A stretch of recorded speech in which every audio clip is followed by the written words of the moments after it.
Do you think God exists or not? No. Why? I mean, it's beside the point, though, whether God exists or not. I mean, Really? the main thing is that you try to actually work towards improving society, improving the world around you, and I don't really see people like yourself doing that. Oh, really? This college student is about to drop some serious knowledge on evangelical Christian pastor Cliffe Knechtle, explaining that while his intentions may be good, his output is doing a major disservice to others. Distract people from the real problems in society and bring them back towards theology, which has done nothing right to advance the struggles of humanity in the last 100 years, but keep people pinned down. The student is spot on in highlighting how religion, in this case evangelical Christianity, often reduces human suffering to an abstract, esoteric battle between good and evil, God and Satan, etc., and not the results of the unequal society meant to benefit select groups of people that was created by our fellow humans. He then expands on that notion further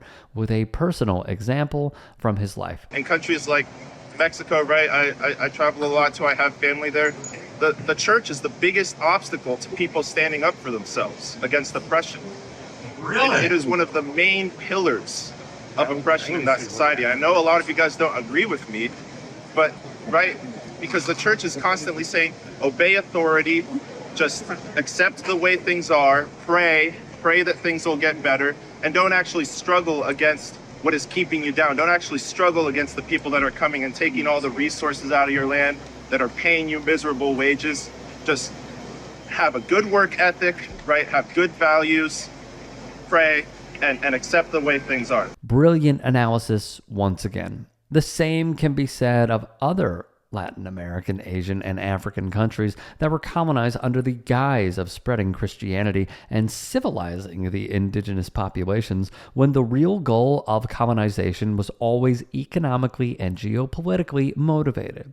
Fast forward to today, the exploitation of foreign nations for their cheap labor and abundant resources, and the subsequent human rights violations that follow are so baked into the system that large swaths of the population don't even know or think about just how bad life has to be for other people for us to live as relatively comfortably as we do. And so, yeah, I don't think that you're actually, right, doing anything to improve, the lot of downtrodden and toiling people, and you're just putting up smoke and mirrors to distract people. Really?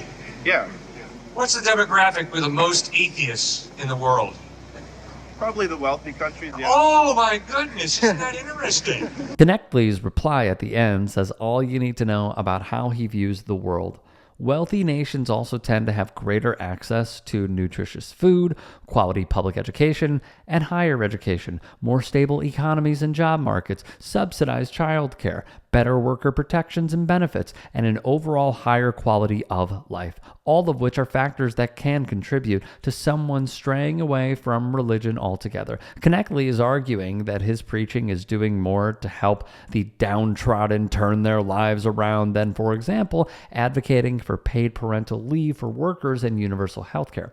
And we all know what would actually improve the material conditions of the people he's trying to preach to. Hey guys, quick break in the action. I have a new show coming out called The Rick Strom Show. It is going to be awesome. I'm interviewing musicians, athletes, producers, writers, journalists, authors, sports doctors. Go check it out at youtube.com/@TheRickStromShow. Also be sure to throw me a follow on Instagram, Threads, Blue Sky. It can all be found in the description box below. Thank you. So it really shouldn't be a surprise that he would cozy up to Patrick Bet David and the Stooges over at Valuetainment to continue convincing people that turning to his version of God is the only way to save our country.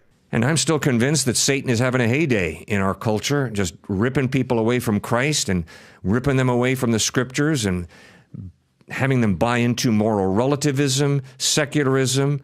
I mean, if you just think about the results of living a life without God. I mean, if your birth is an accident and your death is an accident, then the only thing that lies between these two accidents is another accident, your life. So why continue to suck wind? Why not just end it all? And his point was, if you don't think about that, you're being intellectually dishonest. And the good news of Jesus Christ is, no, your birth is not an accident, and your death is not an accident, and there's eternal life out there. So you better handle life very wisely and very carefully, and you better use the talents that God has blessed you with to make this world more like heaven will be.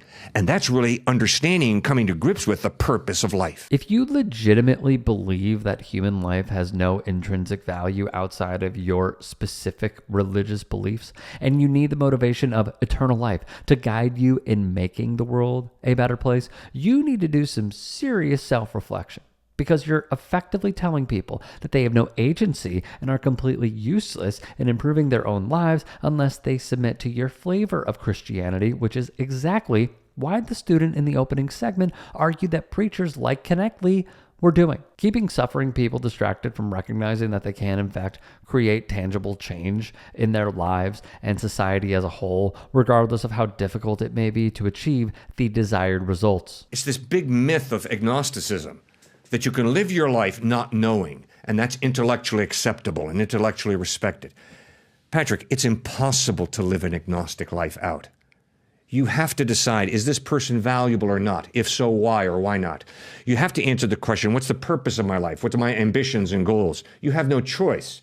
You have no choice but to make ethical decisions every day. Do you cheat the IRS or do you pay your taxes? You have no choice but you have to answer the question every day. Am I going to lie or tell the truth? Am I going to cheat and steal, or am I going to respect another person's property? And then, by golly, you're going to have to sit in funerals of grandma and grandpa and mom and dad.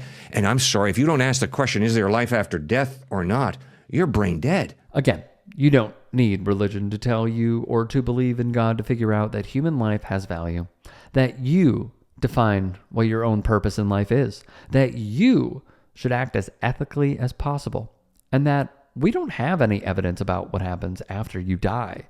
But to Knechtle and others of his ilk, their specific flavor of evangelical Christianity is the only thing holding the world together. What we're seeing is an awakening in this country and a returning to godly principles, godly morality. We have no more tolerance. Tolerance is not a virtue in the Bible at all. Tolerance means to simply turn a blind eye to the convictions you once held. And that is going to be gone. We're not going to be tolerant of sin. We're not going to be tolerant of the woke agenda, of the radical left. This is exactly the type of person Knechtle's preaching and the Republican Party are speaking to. Evangelicals feel this should be a Christian nation. And that's why we have evangelists and pastors and teachers and healers like myself. I'm a missionary and an evangelist. Okay, I pastor a ministry called Alpha Numa Ministries, and we're doing everything we can to see that America turns back to God, that America has another great awakening like it did in ancient times past, and that this nation becomes a Christian nation again. We want Christian elected officials. We don't believe in the separation of church and state to such a radical degree that we become a Marxist state. Okay, this is separation of church and state was never supposed to be confused with what we see now. Many of these people in the Democrat side are more Marxist than anything else. The doctrine of Karl Marx, right, in his Communist Manifesto, is the abolition of Christian morals, values, and church. I mean, completely do away with it. And that's what's happening here in this country. And we're done with it. America's done with it. The MAGA base is done with it. We're done with it. We're done with it. Who on the other side is talking about abolishing Christian ideals or breaking down the Christian church? You must be thinking of some people as you describe that. People like, Bernie Sanders, Ocasio-Cortez, Ilhan Omar, who's supposedly a Muslim, but all she does is vote in favor of Democratic legislature that is antithetical to biblical values. You have individuals like them that are definitely opposed and have an agenda to destroy Christian liberty, freedom, and the church. And they're doing that. And you know what? They do it through the Church of Satan, which is a public school system where you have, as 1 Timothy talks about, false teachers teaching doctrines of demons. God created male and female. Male and female, he created them. We don't have 100 genders in this country. Okay? There's only 2 genders, period. Any biologist could tell you that. We're done with it. We're fed up with the nonsense. We're tired of having these agendas shoved down our throats and being forced to accept them when they are completely antithetical to biblical values and principles. When you have a majority evangelical vote and you're touting doctrines of Karl Marx, you're pro-socialism, Marxism, the LGBTQ agenda, you're pro-choice, all of these things which are against our faith, don't think you're going to get elected. The Second Amendment is in place for us to take up arms against a tyrannical government. It's a protection for that. And listen, are we going to fight the government with a tyrannical government with handguns or machine guns? Whatever this is, if the government is tyrannical and goes unconstitutional and goes against our founding documents and becomes a Marxist state, that Second Amendment is for we the people. We are the republic, we the people. They say that equality feels like oppression to the oppressor, and this rabid MAGA Christian nationalist could not have been a better example. If you can and are willing, please become a paid member here at TYT Sports, and or go to tyt.com/join. In addition, you can follow me on Twitter, Instagram, and TikTok. Appreciate it. Have a great day.